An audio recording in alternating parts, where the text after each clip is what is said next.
বৃত্তিপ্রাপ্ত শিক্ষার্থীদের পুরস্কার বিতরণ ও ষষ্ঠ শ্রেণীর শিক্ষার্থীদের নবীনবরণ অনুষ্ঠানে উপস্থিত সম্মানিত সভাপতি আমাদের মাঝে প্রধান অতিথি হিসেবে উপস্থিত আছেন কালীগঞ্জ আদিত্যের মাওলাটি বর্ষলতা।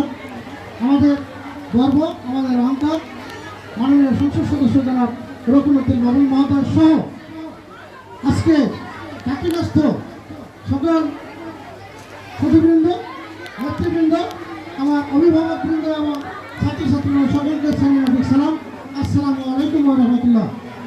আমি প্রথমে দুঃখ প্রকাশ করেছি, আমারও আপনাদের কাছে দুঃখ প্রকাশ ক্ষমা চাচ্ছি। আপনাদেরকে যথাযথভাবে আমরা আবাসন সুবিধা দিতে পারি। তো আমি বক্তব্য দেবো না, আমি আজকে একটা সুযোগ পেয়েছি আমাদের মাঝে আমাদের উন্নয়নের কেন্দ্রে উপস্থিত হয়েছেন, তাদের কাছে আমাদের কাকিনা ইউনিয়নের পক্ষ থেকে বা কালীগঞ্জের পক্ষ থেকে হলেও দুটি কথা শুধু আমরা বলতে চাই। আমার এই প্রতিষ্ঠানটি 2019 সালে স্থাপিত হয়। 2019 সালে এই স্কুল থেকে দুটি সরকারি বৃত্তি লাভ করে। বেসরকারি বৃত্তিতে এভাবে প্রত্যেকবার এবারের মতো অংশগ্রহণ করে কৃতিত্ব অর্জন করে। এসএসসি পরীক্ষায় গতবারে অত্যন্ত দুরবস্থার মাঝেও দুটি A+ সহ আমাদের পাশে হার ছিল 89%। আমাদের এখানে শিক্ষার্থীরা শরীরচর্চা, স্কাউটিং, স্কুলের প্রদর্শন ইতিমধ্যে জেলায় সারা ফেলেছে, সেটি আমাদের প্রধান অতিথি মহোদয় অবগত আছে। গত আমলে দেখেছি একাডেমিক ভবন সহ কোনো আবাসন সুবিধা বঞ্চিত অনেক প্রতিষ্ঠান রয়েছে। সেই প্রতিষ্ঠানগুলো থেকে আপনি সদয় দৃষ্টি রাখবেন, এই প্রত্যাশা আমি রাখছি। আমাদের এই অঞ্চলে এখনো কয়েকটি নন-এমপিও প্রতিষ্ঠান রয়েছে। এই প্রতিষ্ঠানগুলো যাতে এমপিও হয়, নিয়ম অনুযায়ী যখন এমপি হবে আপনারা সুনজরে রেখে এমপিওভুক্ত করে দিয়ে মানবতার জীবনযাপনকারী শিক্ষকদেরকে তাদের সঠিক জীবনে ফিরিয়ে আনার চেষ্টা করবেন, এই প্রত্যাশা করছি। এখানে কালীগঞ্জ উপজেলা থেকে বিভিন্ন প্রতিষ্ঠান, কিন্ডারগার্টেন থেকে প্রতিষ্ঠান প্রধানগণে এসেছে। আপনি আজকে যেমন আমার প্রতিষ্ঠানটি দেখছেন একদম জানাজানি অবস্থা, 2-4টি প্রতিষ্ঠান বাদে বেশিরভাগ প্রতিষ্ঠানগুলোই এরকম অবস্থা, কিন্ডারগার্টেনগুলো, যেহেতু এখানে সরকারি কোনো বরাদ্দ আসে না, তাই আপনার অনেক বড় হাতে আপনার অনেক সুযোগ সুবিধা থেকে এই প্রতিষ্ঠানগুলোর ভিতরে আপনি সুনজর দেবেন বলে আমি প্রত্যাশা করছি। আমি এই কারণেই প্রত্যাশা করছি যে আমি কালীগঞ্জ বাংলাদেশ কিন্ডারগার্টেন সোসাইটি কালীগঞ্জ শাখার সাধারণ সম্পাদক, আমাদের সভাপতি মহোদয় আছেন, উনি হয়তো বলবেন রাস্তার আইডি করা আছে ভাই, সেরকম মার্কেট থেকে হপ্তা বাজারে ব্রিজ পর্যন্ত রাস্তা মাটি ভরাটা পাকাকরণটা কাজ করতে হবে। আপনার ওয়ার্ড বিদ্যুৎ স্কুল অ্যান্ড কলেজের দক্ষিণ পাশে ভেঙে দেওয়া ব্রিজ পুনর্নির্মাণ ও সংযোগ সড়ক নির্মাণ, 9 নং ওয়ার্ড মহিষামলী জলিলের বাড়ি হতে মহিষামলী আবাসন যাওয়া রাস্তা মাটি ভরাট একটি ব্রিজ সহ রাস্তা পাকাকরণ, 9 নং ওয়ার্ড মহিষামলী মাস্টার মার্কেট হতে মহিজালির বাজার হয়ে 4 মাথা বাজার পর্যন্ত মাটি ভরাট সহ পাকাকরণ, উত্তর বাংলা কলেজের পিছন হতে সবর মামার বাড়ি পর্যন্ত রাস্তা মাটি ভরাট ও পাকাকরণ, ঈশ্বরপুর 4 মাথা পাকা মাথা হতে মখলেশ্বরের দোকান পর্যন্ত রাস্তা পাকাকরণ, ঈশ্বরপুর বটতলা বাজার হতে আজগার হাজির মসজিদ হয়ে গোল্ডেন বল পর্যন্ত রাস্তা পাকাকরণ, মহিষামলী রফিকুল ডাক্তারের বাড়ি হতে লতিফ মাস্টারের বাড়ি হয়ে ভাঙ্গা হাসুর বাড়ি পর্যন্ত রাস্তা পাকাকরণ, কাকিনাহাট গামী রাস্তা মিন্টু ডাক্তারের বাড়ি হতে কাকিনা রাজস্মৃতি মন্দির হয়ে বালাটানি পর্যন্ত রাস্তাটা পাকাকরণ অতীব জরুরি। আমি যে কথাগুলো বলছি অত্যন্ত জনবহুল অঞ্চলের জনগণের এটা ত্রাণের দাবি। বৈরী আবহাওয়ার কারণে, প্রতিকূল আবহাওয়ার কারণে আসলে যে সুন্দর আয়োজনটি আমাদের বাইরে করার কথা, সেটি স্কুল কর্তৃপক্ষ তারা অনেক কষ্ট করে, আমার মনে হয় এখানে অনেক পারমিশন ছিল, ক্লাসরুম ছিল, তারা সেগুলো আমাদের অনুষ্ঠানটির ব্যবস্থা করেছেন। আমি তাদেরকে অনেক অনেক আবারও ধন্যবাদ জানাচ্ছি। তো জেবি প্রি ক্যাডেট সম্পর্কে আমি যেটি বলবো, এই প্রতিষ্ঠানটির যিনি প্রতিষ্ঠাতা, প্রতিষ্ঠান প্রধান, আর সে আমার রাজনৈতিক সহযোদ্ধা, আমার খুব কাছের মানুষ, খুব প্রিয় মানুষ, আমার অত্যন্ত স্নেহভাজন। আমি এই প্রতিষ্ঠানে অনেকবার এসেছি। দীর্ঘ সময় আমাদের রাজনৈতিক চলাপথ, আমি একজন সমাজকর্মী, রাজনৈতিক কর্মী হিসেবে কাজ করছি। এমন একটি সময় গিয়েছে যে আমরা দেশের স্বার্থে, দেশের জনগণের স্বার্থে আন্দোলন সংগ্রাম করেছি, অনেক প্রোগ্রাম করেছি। আমরা যে মানুষগুলোকে কাছে পাওয়ার কথা, সহযোগিতা পাওয়ার কথা, তারা সেই সময় আপনার সেই সাহস রাখতে পারেনি। কিন্তু আমার শাহজামাল সে সাহস রেখেছে আপনার সেই সময়। আমরা এই প্রতিষ্ঠানে সাংগঠনিক অনেক প্রোগ্রাম করেছি।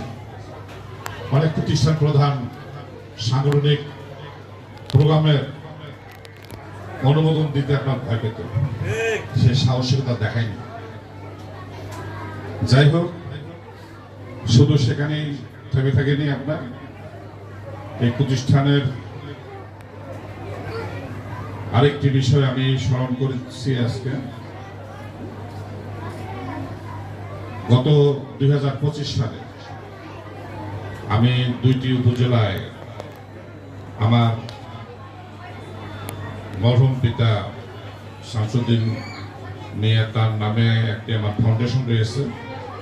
সেই ফাউন্ডেশন কর্তৃক 2টি ফুটবল টুর্নামেন্ট বড় আকারে আমি 2 উপজেলায় করেছিলাম। একটি চাপাক ডিগ্রি কলেজ মাঠে, একটি আলিফারি কুমরিহাট হাই স্কুল মাঠে। সেখানে এখানে আমাদের সিরাজুল আছে শিক্ষক, এখানকার ক্রীড়া শিক্ষক। সে সেই সময় তার এই প্রতিষ্ঠানের ছাত্রছাত্রীর মাধ্যমে সেই অনুষ্ঠানগুলো আপনার কুচকাওয়াজ এবং ডিসপ্লে তারা শো করেছিলেন। আর কি আপনার অনেক তারা পরিশ্রম করেছেন, আপনার অনেক ত্যাগ স্বীকার করেছেন। আমি অনেক অনেক কৃতজ্ঞ তাদের প্রতি। যাই হোক, প্রি ক্যাডেট বা আমরা যেটি কেজি স্কুল হিসেবে জানি বলি, আমাদের দেশে সরকারি যে প্রতিষ্ঠানগুলো আছে সেগুলো আর কি বিভিন্ন সীমাবদ্ধতার কারণে যেগুলো অতিরিক্ত কারিকুলামের দরকার শিক্ষার পাশাপাশি সেটি আপনার করা সম্ভব হয়। এলাকায় দেখা যায় আপনার অনেক উদ্যোক্তা নিজের উদ্যোগে এই প্রতিষ্ঠানগুলো আর কি দাঁড় করে বাচ্চাদেরকে শিক্ষার নির্দিষ্ট কারিকুলামের পাশাপাশি কিছু অতিরিক্ত কারিকুলাম শিখে এটি আমাদের শিক্ষা জীবনের অনেক কাজে লাগে। বাচ্চাদের অনেক স্মার্ট হয়, তাদের শরীর দেহ আর কি আপনার অনেক ভালো থাকে, ভালো মননশীল হয়। তারা আগামী দিনে দেখা যায় আর কি আপনার বিভিন্ন ক্ষেত্রে অনেক ভালো করে এবং এই কারিকুলামগুলো থাকার কারণে যে এই বিপদমুক্ত হয় আপনার বাচ্চারা, সেখান থেকে আপনার মুক্ত থাকে তারা। এখন প্রি ক্যাডেটের আপনাদের সংগঠন রয়েছে, সংগঠনের সভাপতিও বক্তব্য রাখলেন। আমি আপনাদেরকে অবগত করছি আমার শপথ নেওয়ার 2.5 মাসের মতো হয়ে গেল। এই 2.5 মাসের মধ্যে আমরা অধিবেশন নিয়ে একটা দীর্ঘ সময় ব্যস্ত ছিলাম। প্রায় 35 দিন আমাদের অধিবেশন হয়েছে আর কি আপনার। বাকি সময়টা যেটি আপনি সামাজিক এবং সরকারি অফিসিয়াল আর কি আপনার ওয়ার্ক আমি করেছি। তোর মধ্যে আর কি আপনার এখানে যে আমাদের জসিরুদ্দিন শিশু নিকেতনের যে প্রতিষ্ঠান প্রধান সোহাগ উপস্থিত আছে, তার প্রতি আমাদের সালিউদ্দিন আহমেদ হেলাল ভাই গড়া প্রতিষ্ঠান, তার বাবার নামে আপনার জসিরুদ্দিন শিশু নিকেতন, সেই শিশু নিকেতনে আমি একটি প্রোগ্রামে অ্যাটেন্ড করেছি। আজকে আপনার এই শিশু নিকেতনে আমি ছুটে এসেছি। আগামী 16 তারিখ আপনাদের ওই সংগঠনের সভাপতি শাহিনুর রহমান শাহিন আপনার জামটা, তার প্রতিষ্ঠানে আমি একটি প্রোগ্রাম দিয়েছি। আপনারা জানেন আমি নিজে আমার এলাকার সুদীজনদের সহযোগিতায় অনেক প্রতিষ্ঠান করে তুলেছি। আমি আমার বাবার চাচার নামে আপনার যে প্রতিষ্ঠানটি শামসুদ্দিন কমরুদ্দিন ডিগ্রি কলেজ আপনারা জানেন, সেই প্রতিষ্ঠানেরও আমি অন্যতম প্রতিষ্ঠাতা। তারপর আপনারা শুনেছেন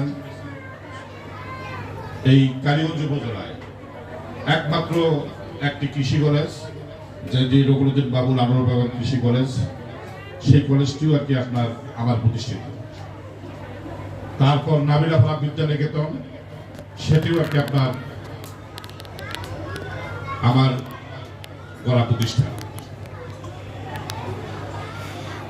তারপর চাপার টেকনিক্যাল অ্যান্ড বিএম কলেজ, সেটিও আমি প্রতিষ্ঠিত করেছি।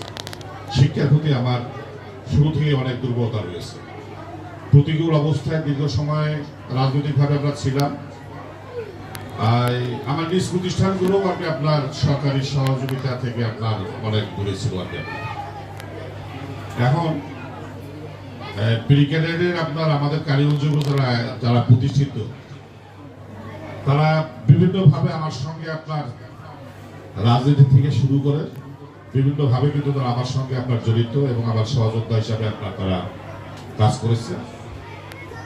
একটি সমস্যা, এই আসলে গভর্নমেন্টের নীতিমালা অনুযায়ী এই রেজিস্ট্রেশন না থাকলে আর কি শিক্ষা প্রতিষ্ঠানের, সেক্ষেত্রে সরকারি যে আমাদের অনুদানগুলো আমরা দেই, সেগুলো দেওয়ার একটু বাইন্ডিংস রয়েছে আর কি, আপনার একটু প্রতিবন্ধকতা রয়েছে। তো এরপরেও কিন্তু আমার আন্তরিকতার কোনো অভাব নাই। আমি যেহেতু আসি, আমাকে আস্থা বিশ্বাস, আমার প্রতি আস্থা বিশ্বাস রেখে আপনারা জীবনের অনেক সময় আর কি আপনার অনেক রিস্ক নিয়ে আর কি আমার সঙ্গে ছিলেন। আমার প্রতি বিশ্বাস রেখে আপনারা এই নির্বাচন এলাকায় আমাকে নির্বাচিত করেছেন। আমি চেষ্টা করব এরপরেও আর কি আন্তরিকতা থাকলে অনেক কিছু সম্ভব। আমি অবশ্যই আপনাদের পাশে থাকব। আর রেজিস্ট্রেশন এবং সরকারি এগুলো যেন ভবিষ্যতে আপনার সরকার হস্তক্ষেপ করে আপনার, সেই ক্ষেত্রে আপনাদের সংগঠনের আর কি আপনার ভূমিকা থাকতে হবে, আপনাদের উদ্যোগ থাকতে হবে। আমি একজন সংসদ সদস্য হিসাবে আমি আপনাদের পাশে থাকবো এবং সার্বিক সহযোগিতা করবো যে ভবিষ্যতে এই প্রতিষ্ঠানগুলো কীভাবে রেজিস্ট্রেশন করা যায় এবং সরকারিকরণ করা যায় আর কি আপনার, সেক্ষেত্রেও আর কি আপনার আমার সহযোগিতা থাকবে ইনশাআল্লাহ। আর এখানে বিভিন্ন প্রতিষ্ঠান প্রধানরা আছেন এবং এই এলাকার সম্পর্কে যে সমস্যাগুলো নাকি বলা হয়েছে, যেহেতু আমি দীর্ঘদিন থেকে আর কি আপনার রাজনৈতিক কর্মী হিসেবে কাজ করছি, আমি নিজেও আর কি আপনার অনেক সমস্যার বিষয়ে জানি। ভবিষ্যতে আমি আপনাদের কাছে এই বিষয়গুলো নাকি আপনার জানবো এবং পরামর্শগুলো আপনাদের সহযোগিতা নেব। আপনাদের সহযোগিতা নিয়ে আগামীতে কীভাবে আপনার এইগুলো নাকি এই এলাকার উন্নয়ন করা যায়, এই কাজগুলো করে আর কি আপনার সেটি আমার সহযোগিতার হাত অবশ্যই আমি বাড়িয়ে দেবো আপনার অবস্থা থেকে। আর কাকে বলবো আর কি আপনার কাকিনার মানুষ, আমি মনে করি আপনারা ভাগ্যবান। কাকিনা একটা ঐতিহ্যবাহী এলাকা। কাকিনা আপনার কি রাজার স্থান ছিল, আপনার রাজবাড়ি ছিল, আপনার শেখ ফজলুল করিমের জন্মস্থান কাকিনা। তারপর বর্তমান যদি বলি আর কি আপনার আমাদের ডক্টর মোজাম্মেল হক সাহেব, তার জন্মবলি আজকে উত্তর বাংলা কলেজের জন্ম, সেটিও আমরা স্মরণ করি আর কি আপনার। অনেক গুণীজনের যেহেতু আর কি আপনার এখানে জন্ম, আমি বর্তমান প্রজন্মকে বলবো এর ধারাবাহিকতা আপনারা ধরে রাখবেন এবং আর কি আপনার কাকিনার সংস্কৃতির দিক থেকে অনেক আপনার সুনাম রয়েছে। তাই এই ধারাবাহিকতা আর কি বর্তমান প্রজন্মকে চিন্তা করতে হবে এবং ধরে রাখতে হবে, যেন এই ধারাবাহিকতা ধরে রেখে আগামীতে এই কাকিনা এলাকাকে যেন আপনার সারা দেশে আপনারা পরিচিত করে রাখতে পারেন। আমি যেহেতু আপনার এই উপজেলার মানুষ, এই নির্বাচনী এলাকার মানুষ, কাকিনা আমার গর্ব। কাকিনার ঐতিহ্য ধরে রাখুন, আমি আপনাদের সহযোগিতা করবো, আপনাদের পাশে থাকবো। আর বক্তব্য এই